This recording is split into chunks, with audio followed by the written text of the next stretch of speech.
Hello indie game fans, whoever says that there are no releases in November must not be playing indie games, so as always, let me be your guide in a supersized week of releases, beginning with Small Saga, a long-in-development turn-based RPG set beneath the streets of London, in which you play as a Swiss Army knife-wielding mouse in search of revenge against a cat, where this release trailer oddly does not show off much of the pixel art, which I think looks fantastic.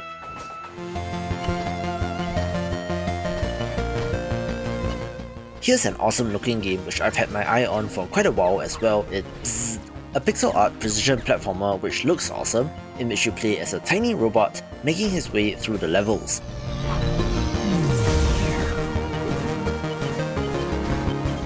The platforming challenges look pretty intense and fun, and critically has variety as well, with underwater segments for example.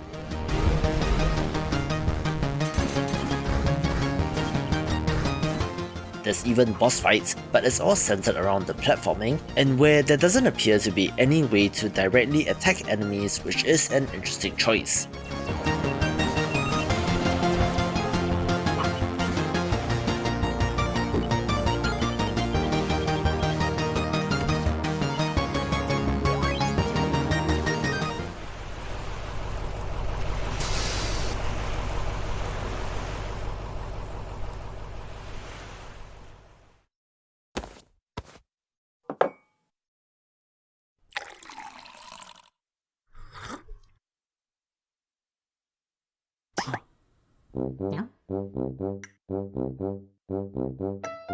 Cozy game fans, this one's for you. Spirittea is a cozy life sim title in which you run a bathhouse in a Japanese-inspired world, but the trick is that the bathhouse is for spirits and not humans, which has interesting implications.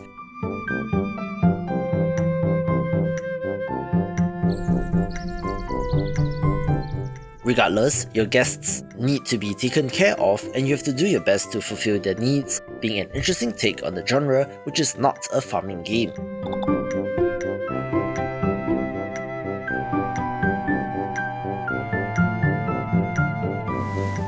There are certainly Studio Ghibli vibes to this game, although the colour scheme chosen doesn't immediately grab your attention, but it looks like a wonderful title to take your mind off things. Hey, if you made it this far, subscribe to my weekly newsletter to keep on top of all things indie games, link in the description below.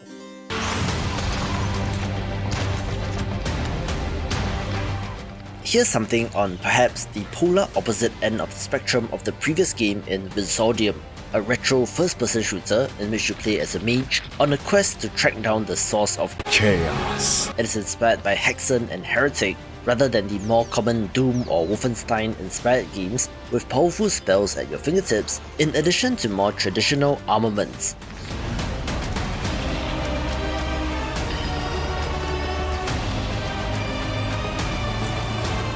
They've nailed the throwback look and promise to hide plenty of secrets, but do note that it will be an early access release with 3 episodes, with more to come as we head towards the 1.0 release next year.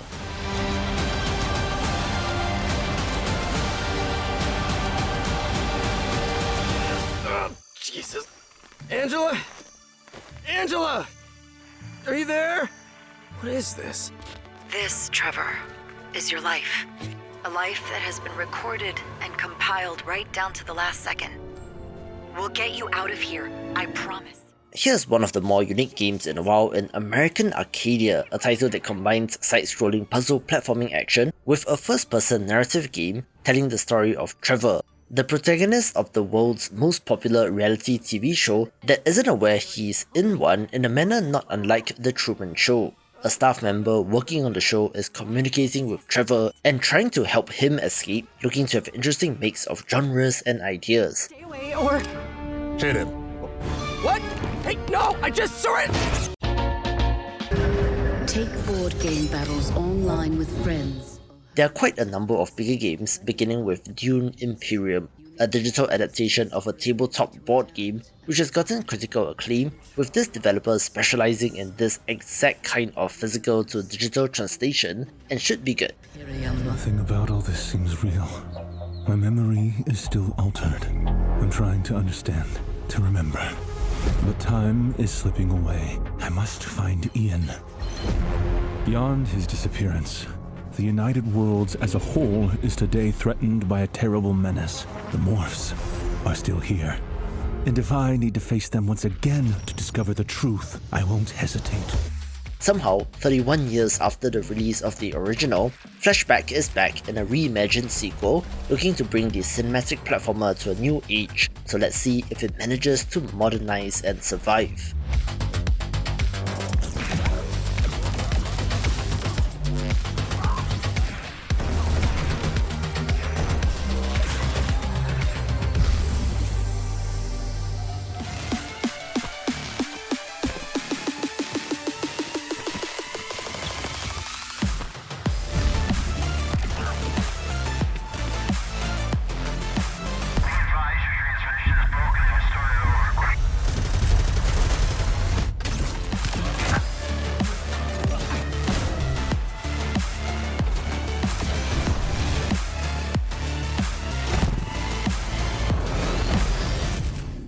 So the hour of reckoning has come at last.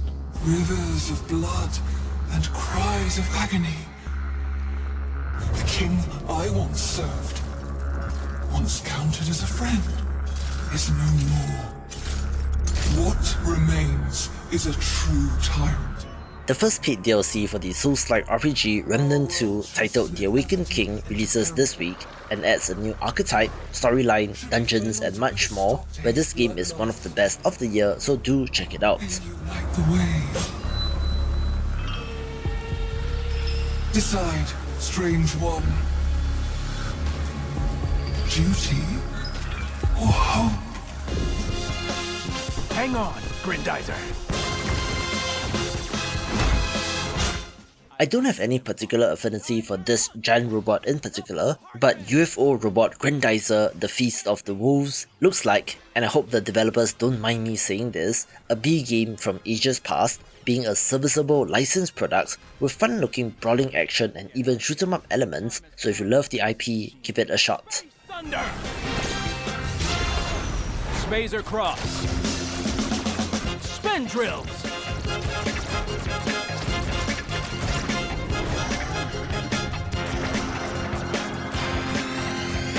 Earth's not through yet, my friend. So, getting tired, Saucer Beast? Let's finish this. Hand Beam! Screw Punch! Anti-Gravity Storm!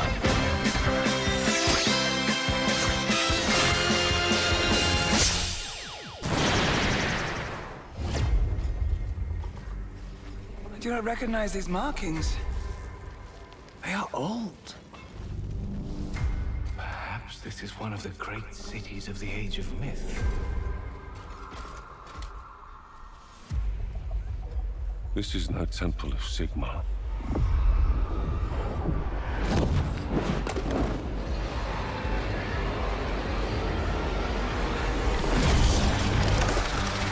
Hammers of Sigmar! No relent! No mercy!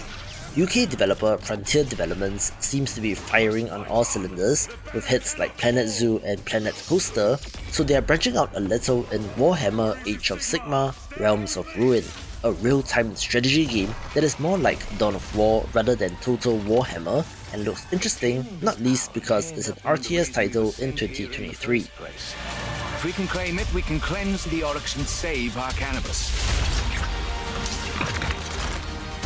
What's ours stays ours. Nothing gonna stop us now.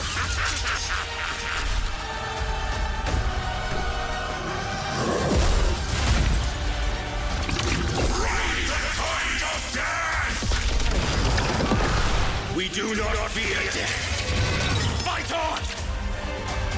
The dead must rise.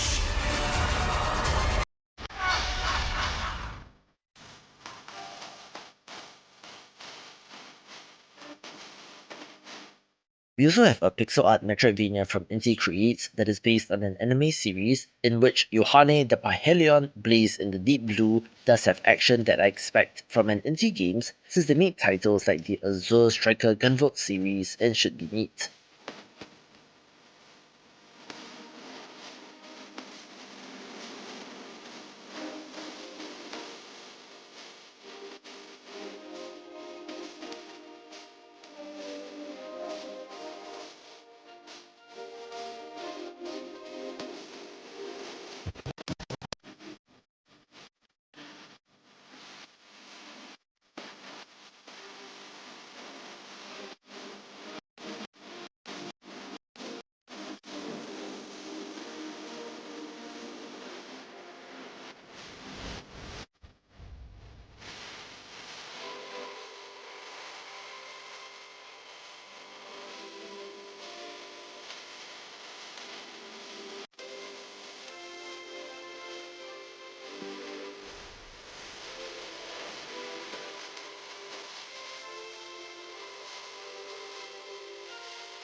So many new releases this week, so let's get right into it with 7th Domain, a Roguevania title that sure seems to be heavily inspired by Dead Cells, down to the art style and animations, and might be good.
Anode Heart is the monster-taming RPG, but interestingly, has a semi-open world structure, and as a fan of the genre, I have to give it a look.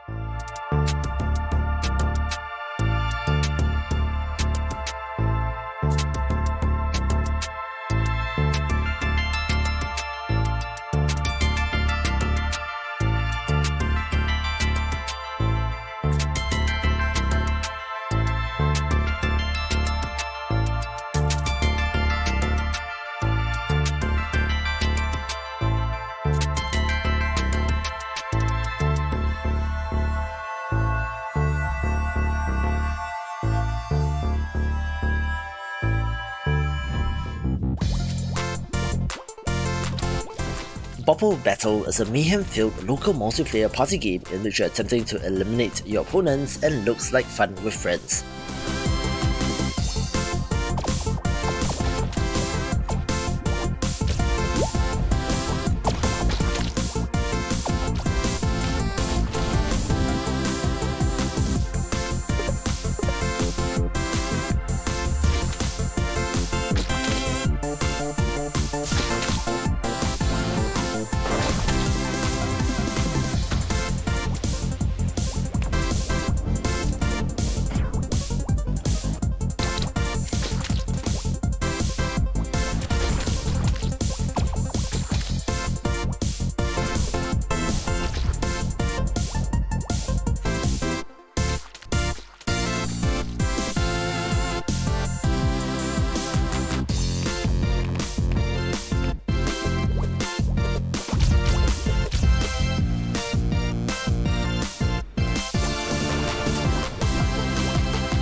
One of the more interesting releases of the week is Checkmate Showdown, a game that mixes chess with a fighting game, which sure is intriguing, so let's see if there's an audience for this.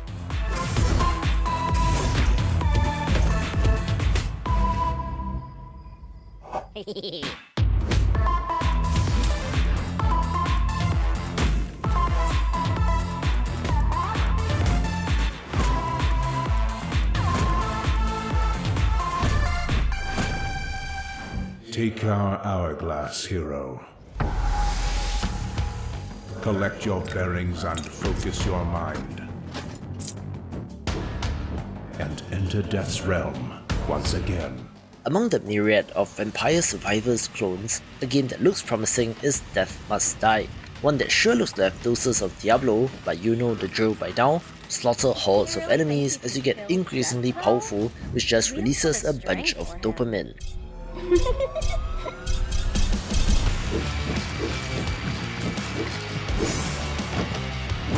What kind of legend would it be without some fire and mayhem?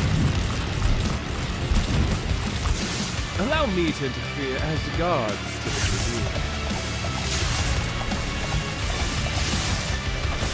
I want to see Death's heart encased in a prison of ice.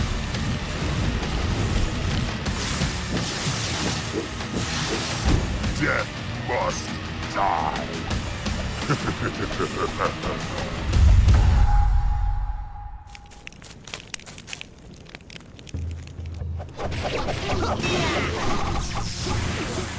Here's another promising pixel art roguelite in Dream Knight, one that differentiates itself in being a side-scrolling beat-em-up rather than a platformer or top-down game, which is an underserved market but is difficult to pull off.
We have the first paid DLC for potential Game of the Year contender DREDGE, the cosmic horror fishing sim, which has wowed many, with this being titled The Pale Reach, adding a new icy location with fish and monsters to match.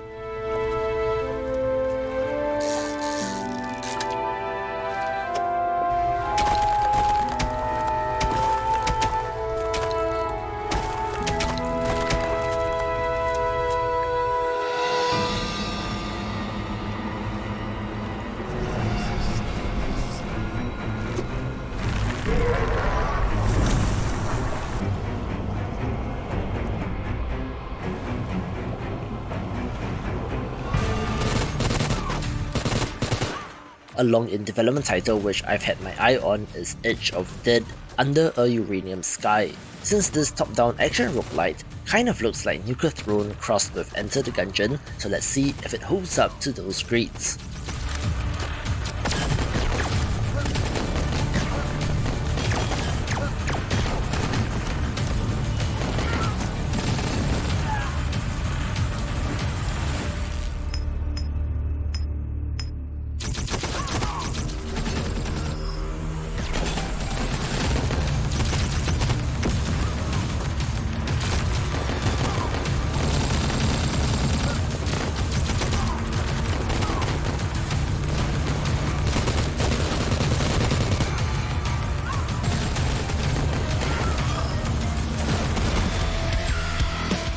There are a lot of roguelites in this video, so here's another one in Hell Throne, but it stands out since it has great voxel art which has impressed me and took center stage during October's Steam Next Festival.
Similarly, another roguelite is Lucky Hero, one which self-describes as a symbol building game, which reminds me of titles like Luck Be a Landlord, but with a more classic fantasy setting.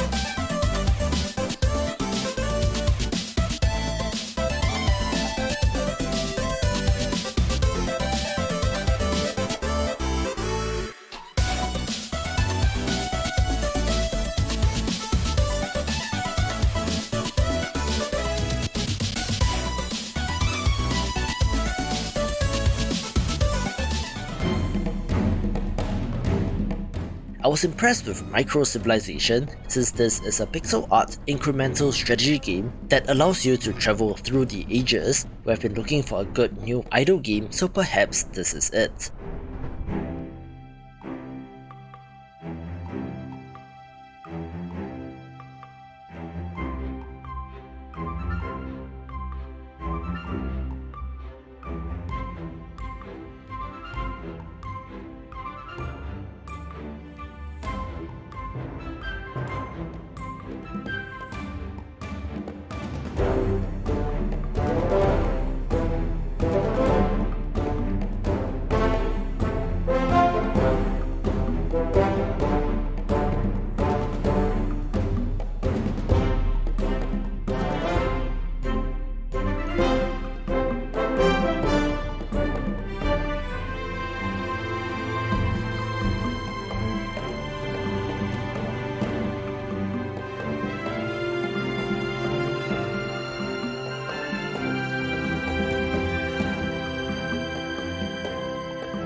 Dungeons?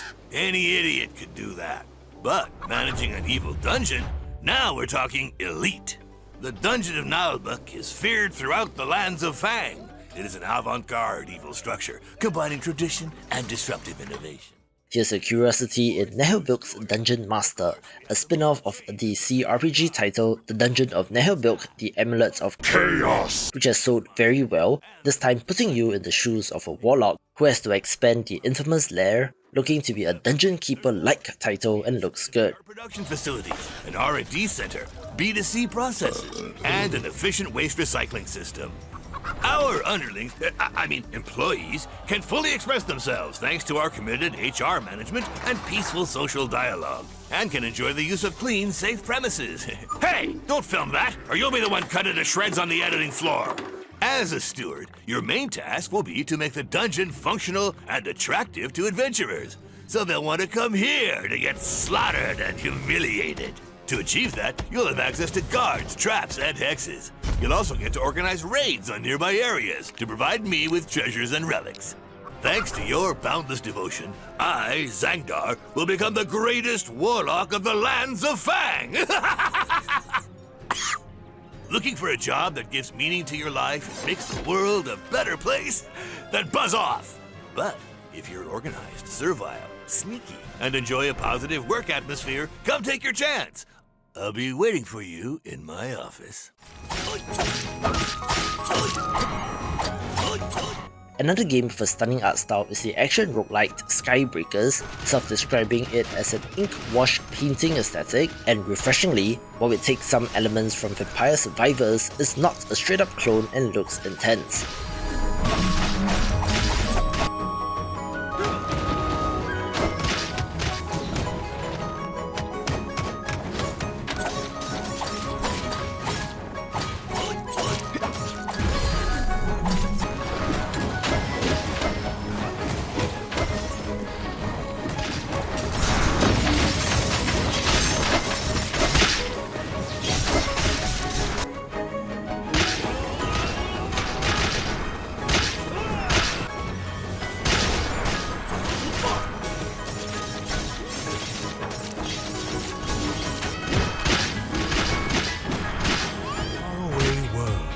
It's a bizarre castle filled with music and madness.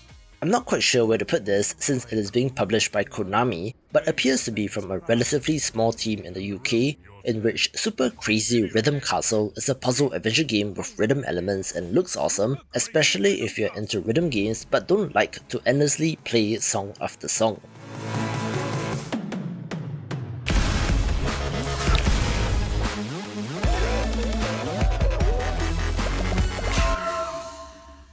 Check.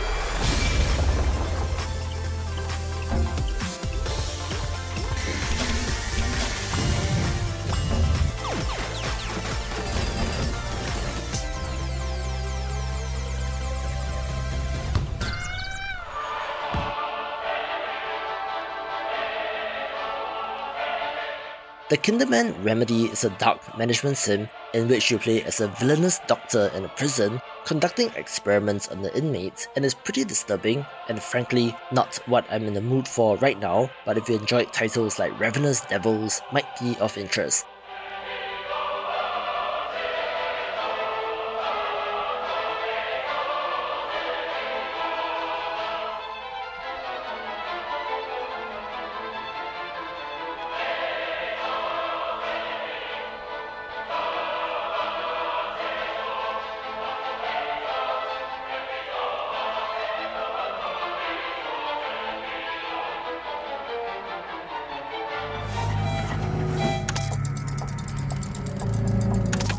TOBOR is an interesting title, self-describing as a surveillance simulator game inspired by the strangeness that is the theatre production Sleep No More and looks creepy.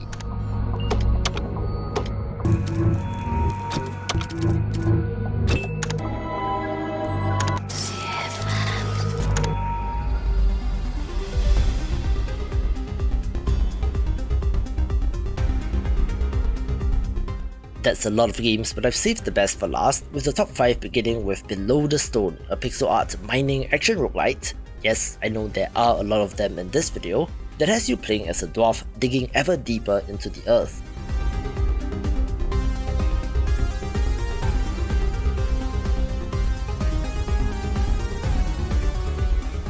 It looks kind of like Undermine crossed with Nuclear Throne, with intense action and the compelling mining gameplay loop, and there's plenty of hype surrounding it.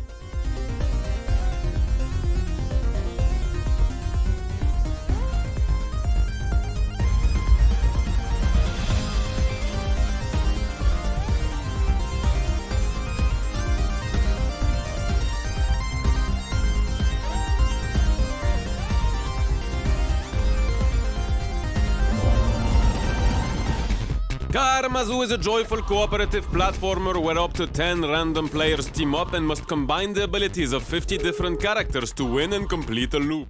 Here's another curiosity, since Karmazu is the latest Devolver Digital published title, but it's not what you might expect from them, being a co-op puzzle platformer for up to 10 players at a time, in which players must work together to get to the end of the level using the unique abilities of 50 different characters. Helping out the other players results in you gaining karma, with there being some impressive things under the hood, since apparently levels are procedurally generated according to your party size and composition.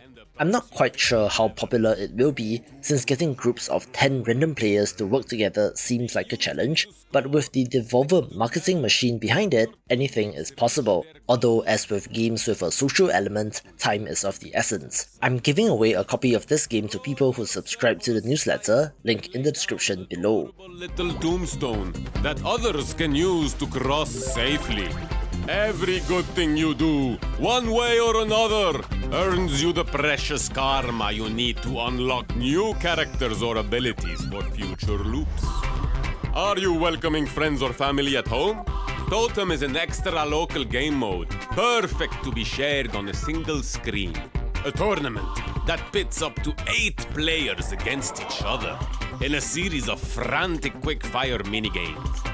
Available in 22 languages, with cross-platform play, and even private lobbies to enjoy both loops and totems with your friends online. If you're an indie developer and have no idea how to start with marketing your game, get on my mailing list via the link in the description below, where I'll send you some free templates and guides soon. Behold your despair. Here's a pair of games which released out of early access, beginning with Astral Ascent, a roguelike platformer. Yes, I know, that's the last one, I promise, that has you attempting to break out of an astral prison, with the zodiac signs being the bosses in this game. It has some sleek pixel art and great action, with early access gradually adding playable characters and bosses, so I'm excited to see the final shape of this game. You are no match.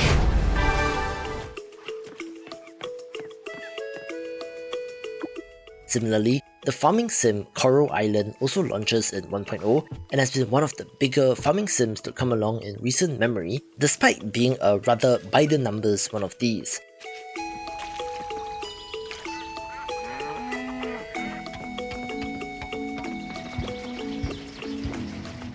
There's farming, fishing, mining, crafting, and relationship building, all fairly standard features of a farming game by now, but adds in an environmentalist theme with an evil corporation polluting the water, which you need to stop and to clean up the seabed.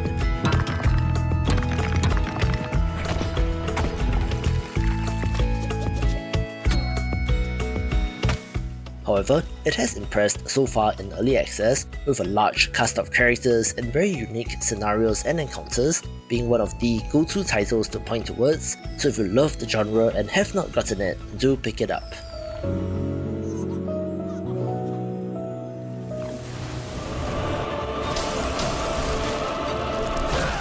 It goes without saying that the grimdark, gothic, souls-like Metroidvania The Last Faith gets top billing, since it has consistently been near the top of the list of games I'm looking forward to, and I cannot believe that it's finally here.